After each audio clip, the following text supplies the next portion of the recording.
President Joe Biden.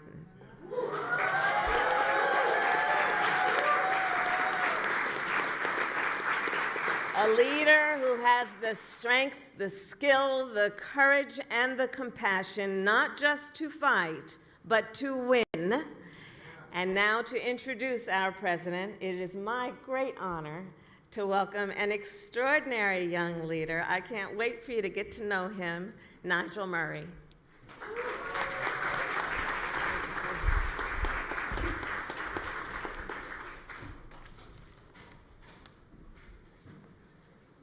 Good evening.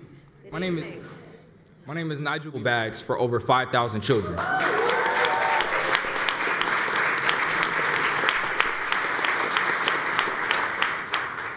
My inspiration to serve is my father. He's my hero, a man of character and integrity. As a retired fire captain, he fearlessly rescued the distressed, often running into buildings when others were running out.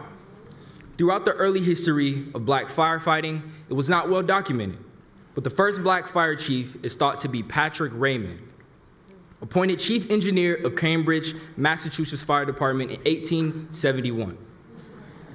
And Molly Williams is known to be the first woman African-American firefighter who served in Lower Manhattan. My father stands on their shoulders. Also know that trying to make an impact can be challenging, but I have a president and a vice president who have my back.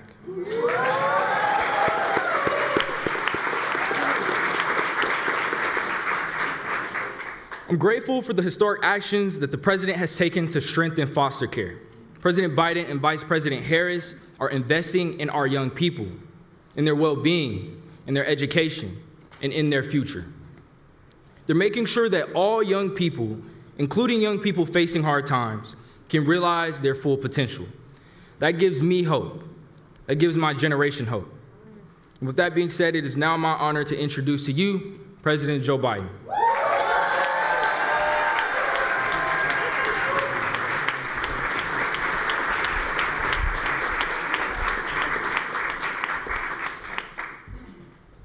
Well, Nigel, thank you for that introduction. Where's Mom and Dad? Put your hands up so everybody can see you.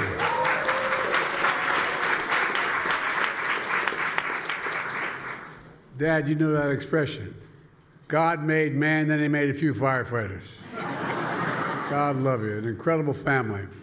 And I need a commitment from you, old buddy, that when you're president and they say Joe Biden in the waiting room, you remember who I am. All right? I think that's important because I don't want to be forgotten by you. Look, folks, the fact is to all of you, on behalf of Jill and me, happy Black History Month from the White House. Let me just say that we're really fortunate to have a real leader, a true friend, and an historic Vice President, Kamala Harris.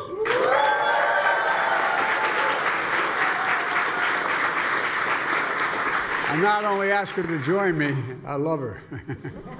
It's a good relationship. She's doing an incredible job on everything from voting rights to reproductive freedom, to economic opportunity, to foreign policy and national security, and so much more. We couldn't do this without you, Kamala, and that's a fact. Thank you, thank you, thank you. And the same goes for Doug. He's a great friend. He also teaches now these days. You guys don't teach the same school, do you? No. Yeah. There's so many friends here that if I were to acknowledge everyone, we'd be here till next Black History Month. But look, folks, we will be back here next year.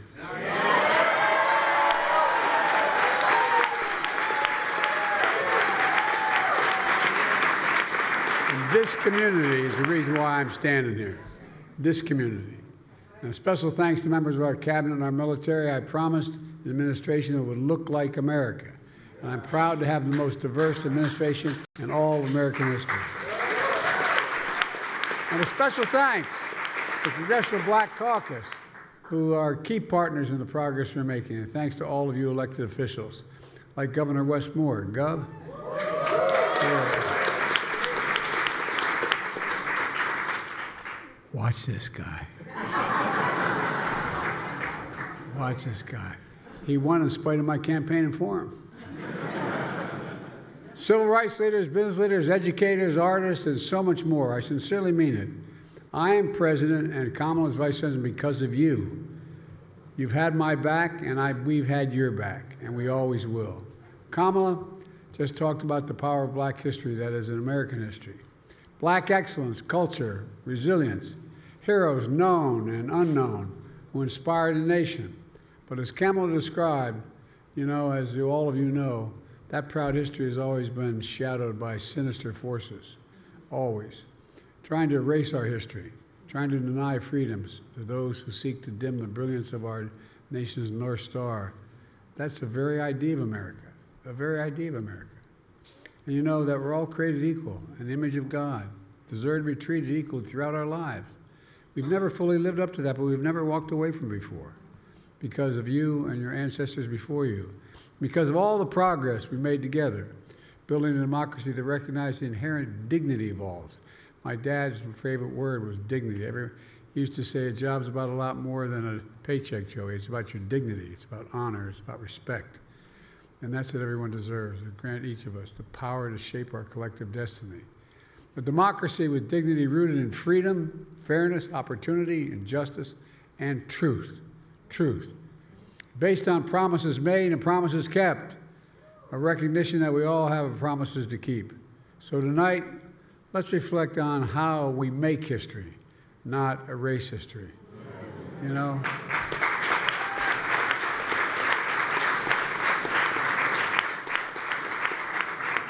may we reflect on this wisdom. As you entered the White House, you heard a choir from St. Augustine's Church here in Washington.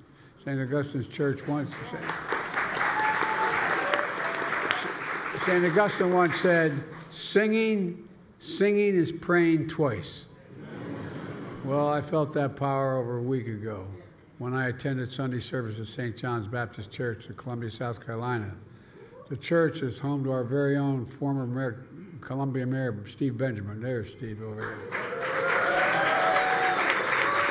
The pastor, Reverend Graham, preached a powerful sermon and reminded us no matter how dark the hour, the power is in our hands. It really is, to find light. Then he said, history is in our hands to build a future within our reach. My friends, we face a moment of real choosing. And I mean this sincerely, it's not hyperbole. In this moment, may we choose to be the light and make real the promise of America for all Americans. May we make clear that in America, we still believe in honesty, decency, dignity, respect, where we leave no one behind, where everyone deserves a shot, where we give hate no safe harbor. May we remember what our late friend John Lewis would say. He said, democracy is not a state, it's an act. Democracy is not a state, it's an act. During this Black History Month and each day we feel the grace of God, let's act. Let us act in light and truth and freedom. The power really is in our hands. It's not it's in our hands. Let's remember who in the hell let's remember who we are. We are the United States of America. And there is simply nothing beyond our capacity when we act together and do it together. So God bless you all, and may God protect our troops. Please enjoy. Please enjoy the performance that's about to begin. All right. We're going to walk off here and get our performance.